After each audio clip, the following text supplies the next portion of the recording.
Hello friends, कैसे हैं आप सब। आई होप आप लोग स्वस्थ होंगे, अपनी तैयारी में व्यस्त होंगे। आज हम डिस्कस करेंगे हिंदी पेडागोजी। आप सभी लोग वीडियो को लास्ट तक जरूर देखिएगा, इंपॉर्टेंट क्वेश्चंस हैं। चैनल पर पहली बार विजिट कर रहे हैं तो प्लीज आप सभी लोग चैनल सब्सक्राइब करके बेल आइकन प्रेस कर लीजिएगा, इससे नोटिफिकेशन आप सभी को मिलता रहेगा। तो चलिए स्टार्ट करते हैं। क्वेश्चन फर्स्ट यहाँ पर दिया है, और अगर आप लोगों को ये वीडियो थोड़ी भी यूजफुल लगे तो प्लीज एक लाइक जरूर कर दीजिएगा। मातृभाषा शिक्षण का सिद्धांत निम्नलिखित में है। मातृभाषा शिक्षण का सिद्धांत क्या है? क्रियाशीलता का सिद्धांत है, अभिप्रेरणा का सिद्धांत है, रुचि का सिद्धांत है। मातृभाषा में क्या है, तो ये तीनों पॉइंट आ जाएंगे आपकी, क्रियाशीलता, अभिप्रेरणा और रुचि। यहाँ पर आपका आंसर डी सही हो जाएगा। यदि आपसे पूछा जाए कि भाषा का पहला रूप क्या है, तो ध्यान रखिएगा, मातृभाषा का अर्थ आप सभी को पता है, जो माँ से भाषा प्राप्त हो उसे मातृभाषा कहते हैं। और एक क्वेश्चन आप सभी का राष्ट्रभाषा से पूछा गया था, आप सभी के एग्जाम में लगभग हर साल पूछा ही जाता है, राष्ट्रभाषा क्या होती है? तो यह एक ऐसी भाषा होती है जो पूरे देश में बोली जाती है, पूरे देश में बोली जाती है या कामकाज में प्रयोग की जाती है। और यहाँ पर आप सभी लोग ध्यान रखिएगा, एक क्वेश्चन ये आप सभी का पूछा गया था, भाषा से संबंधित ही है, कि जो हिंदी है इसको क्या कहा जाता है? तो हिंदी जो है ये क्या है? राजभाषा है। हिंदी क्या है? राजभाषा है। हिंदी राजभाषा है, आप सभी लोग जरूर ध्यान रखिएगा। और इसको राष्ट्रभाषा नहीं कहा गया है, राजभाषा, राष्ट्रभाषा। तो ये क्या है? राजभाषा है, राष्ट्रभाषा नहीं है, राष्ट्रभाषा नहीं है। इंपॉर्टेंट है पॉइंट, ये आप सभी लोग जरूर ध्यान रखिएगा। सीटेट या टेट एग्जाम में देखने को मिल सकता है, यदि आप सुपर टेट की तैयारी कर रहे हैं तो उसमें भी आप सभी को देखने को मिल सकता है, क्योंकि ये क्वेश्चन आप सभी का सीटेट और टेट दोनों में पूछा गया है। उच्च प्राथमिक स्तर पर पढ़ाई जाने वाली भाषा होगी, कौन सी होगी? विदेशी भाषा तो देखिए होगी नहीं यहाँ पर। और मातृभाषा का जो सर्वाधिक प्रयोग होता है ये किसमें किया जाता है? तो प्राथमिक स्तर में किया जाता है। यहाँ पर आपका आंसर क्या होगा? तो देखिए संघीय भाषा, ससंघीय भाषा हो जाएगा। ए आंसर यहाँ पर आपका सही है। यहाँ पर आप सभी लोग ये भी ध्यान रखिएगा, जो मातृभाषा या क्षेत्रीय भाषा होती है, मातृभाषा या क्षेत्रीय भाषा जो होती है, ये विद्यालय में पहली भाषा के रूप में पढ़ाई जाती है। ठीक है, पहली भाषा के रूप में पढ़ाई जाती है, फर्स्ट लैंग्वेज के रूप में। नेक्स्ट है, निम्नलिखित में से मातृभाषा शिक्षण का सिद्धांत नहीं है क्या? चिंतन मनन का सिद्धांत, आवृत्ति का सिद्धांत, पुनर्बलन का सिद्धांत, नियोजन का सिद्धांत। ये भी क्वेश्चन आपके एग्जाम में पूछा गया है, तो यहाँ पर आपका आंसर क्या होगा? चिंतन मनन का सिद्धांत। जो मातृभाषा शिक्षण का सिद्धांत नहीं है वो क्या हो जाएगा? चिंतन मनन का सिद्धांत। क्वेश्चन में कोई डाउट हो तो प्लीज आप सभी लोग कमेंट करके जरूर पूछ लीजिएगा। इसके बाद में क्वेश्चन नंबर नेक्स्ट, यहाँ पर आपको बताना है कि प्राथमिक स्तर पर पढ़ाई जाने वाली भाषा होगी। अभी आपने देखा है जो प्राथमिक स्तर पर भाषा पढ़ाई जाती है ये कौन सी होती है? आधुनिक भाषा तो यहाँ पर होगी नहीं, राष्ट्रीय भाषा भी नहीं होगी, विदेशी भाषा नहीं है, तो मातृभाषा आंसर यहाँ पर आपका सी सही हो जाएगा, मातृभाषा। यदि आपसे यह पूछा जाए कि जो भाषा अधिगम है किस भाषा से संबंधित है या संबद्ध है, तो जो भाषा अधिगम है द्वितीय भाषा व तृतीय भाषा से संबद्ध है। नेक्स्ट है, भाषा सीखने का परम उद्देश्य क्या है? अपने हृदय की बात कहना या अपनी बातें दूसरों को समझाना या अपने विचारों को आदान प्रदान में भाग लेने की क्षमता प्राप्त करना या अपना सुख दुख या दुख सुख दूसरे को सुनाना। तो यहाँ पर आपका आंसर क्या होगा? जब आप भाषा सीखते हैं तो अपने विचार क्या करते हैं? एक दूसरे को बांटते हैं, उसका आदान प्रदान करते हैं। तो आपका आंसर यहाँ पर सी सही हो जाएगा। नेक्स्ट क्वेश्चन है, मातृभाषा की क्या विशेषता है ये बताना है। तो अनुवाद करके पढ़ाया जाना, यहाँ पर कहा गया है कि जो आपकी मातृभाषा है इसको अनुवाद करके पढ़ाया जाना चाहिए, तो बिल्कुल सही है।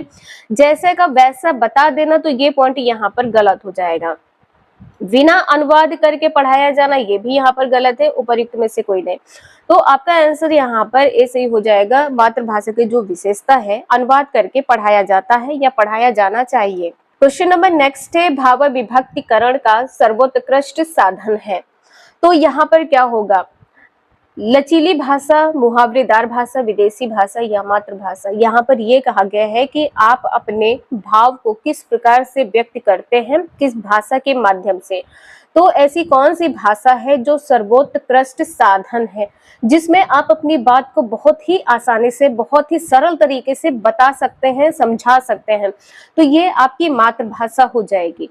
डी आंसर यहाँ पर आपका सही है। क्वेश्चन में कोई डाउट हो तो प्लीज आप सभी लोग एक बार कमेंट करके जरूर पूछ लीजिएगा। नेक्स्ट है, भाषा का प्राथमिक रूप क्या है। जो प्रथम रूप है वो क्या है, पढ़ना है, बोलना है, लिखना है या इनमें से कोई नहीं। तो यहाँ पर क्या हो जाएगा, बोलना। आपका आंसर यहाँ पर बी सही हो जाएगा। नेक्स्ट है, भाषा शिक्षा के उद्देश्य है क्या। यहाँ पर बताना है क्या सही होगा। प्रभावोत्पादक और रमणीय ढंग से बोल और लिख सके, बातें ठीक ठाक समझ और पढ़ सके, सुवाचन, सुवाणी व सुलेख या शुद्ध सरल बातें बताना। तो भाषा शिक्षा का उद्देश्य क्या होता है, जहां पर आप अच्छे से बोल सके, उन्हें समझ सके, उसको लिख सके। तो यहाँ पर आपका आंसर सी सही हो जाएगा। नेक्स्ट है, निम्नलिखित में से कौन सा द्वितीय भाषा शिक्षण का उद्देश्य नहीं है। तो यहाँ पर क्या नहीं होगा ये बताना है। देखिए, इसमें नेगेटिव क्या है, पॉजिटिव क्या है, इसे जरूर समझिएगा।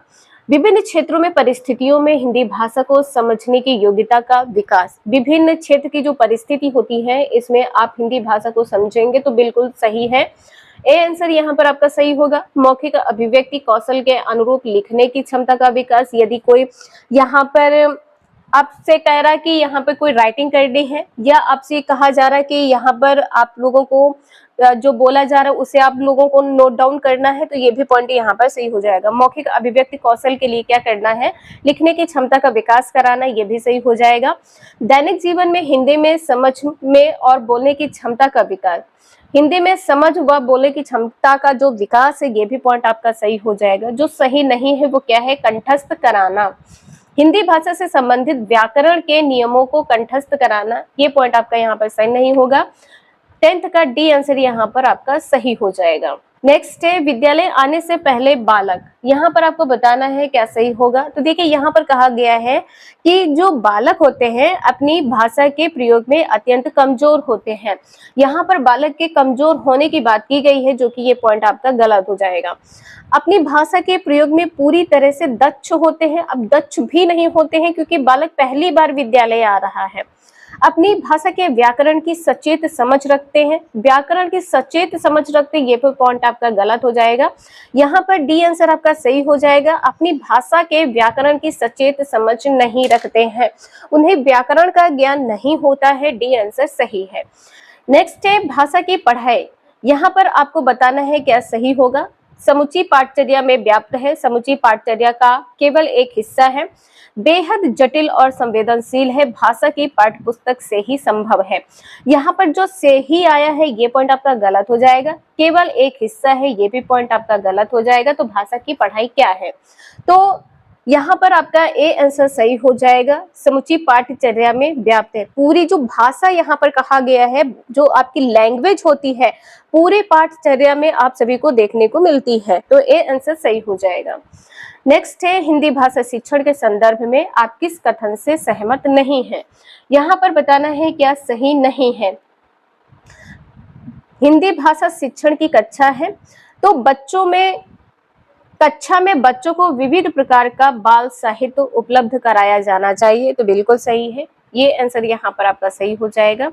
कक्षा में बच्चों को अधिकाधिक लिखित कार्य दिया जाना चाहिए। कभी भी बालक को प्रेशराइज्ड नहीं करना है, उस पर बल नहीं देना है।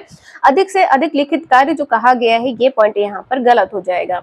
कक्षा में बच्चों की भाषा का सम्मान किया जाना चाहिए। बिल्कुल सम्मान किया जाना चाहिए। कक्षा में बच्चों को अपनी बात कहने की स्वतंत्रता दी जानी चाहिए। यदि बालक को स्वतंत्रता प्राप्त होगी तभी वो अपनी बात को कह पाएगा, अपनी बात को रख सकेगा। तो बी आंसर यहाँ पर सही हो जाएगा। इसके बाद में क्वेश्चन नंबर नेक्स्ट है, बच्चों को अपने लेखन के प्रति आत्मविश्वास जगाने के लिए जरूरी है कि। यहाँ पर क्या जरूरी है ये बताना है। आंसर आपका यहाँ पर क्या सही होगा।